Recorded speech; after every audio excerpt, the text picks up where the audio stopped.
Hello, welcome to the 12th episode of my series, the Hero of Light Reviews, my Game Boy and Game Boy Color collection. Let's see what this Game Boy game has to offer. Now this is the second Game Boy Color game in my collection. I got this when I was around 14 years old. I remember that I found it by chance in a computer store of all places.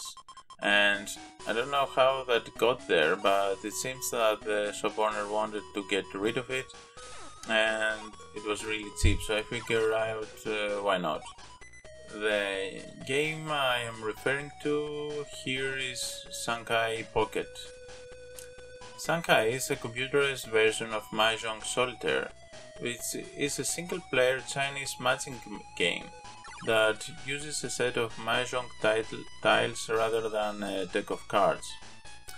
The original physical game is actually centuries old, but the computer game was originally created by Brodie Lockhart in 1981 on the Plato system and named Mahjong.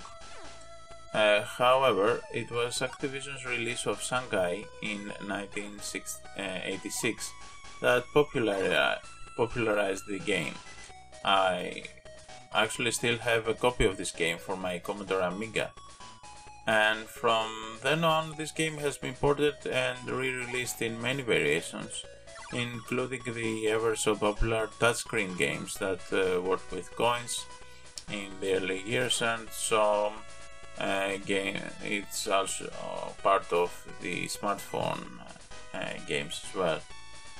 Now, the game was also ported on the original Game Boy and for the Color as well, which is the version that I got. The Game Boy Color version is really good. The gameplay is pretty simple, really. All you got to do is find two matching tiles and remove them, assuming that they are free to be removed, until you get all the tiles removed, or you get a deadlock where there are no free tiles to remove left. Now, you actually get three variations of the game in Sankai Pocket. Firstly, you get the original version of the game, built up in various creatures, which is in my opinion the most boring of the three, as you get a lot of tiles and the amount of time is decent enough, I guess, so this is not really an engaging type of game. Now, the second variation, which is actually my favorite, is called Kong Kong, and it has a strategic vibe to it as well. You have to clear the stage as quickly as possible, but there are also unique tiles with special abilities, like the sword one that gives your opponents more tiles to clear, the shield that blocks your opponent's attacks, and the potion which buys you some time, which is really nice, a really nice game.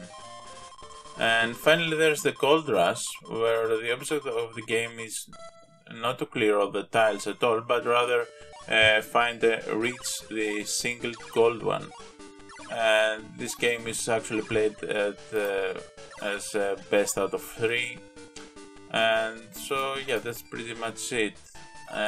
All in all, I think Sankai Pocket is a really great game to pass the time, and you pass the time pretty much productively in a manner of speaking, as it manages to enhance your perception and observation skills, and it is a game that you can play again and again. So I'm glad that it is part of my collection, and I would definitely suggest it to any collector of the Game Boy Color. So anyway, here we are. Let's see how our list goes now. There are some changes to be had here. As you can see, we got 12 games on our list here, and the ranked list has changed once again. Sankai is a great game, and it does rank in the middle of the list. I definitely like it better than NBA Jam, and so it outranked it in the Game Boy Color list. And so, yeah, this is pretty much it for now. If you like this video and this series in general, I suggest you make sure you tune in next week, as I do have a great surprise installed for the next installment of this series. So make sure that you subscribe and so that you will be reminded next week to tune in to this channel. And let me know in the comment section what you think about this series and my channel in general. So yeah, that's it. Cheers.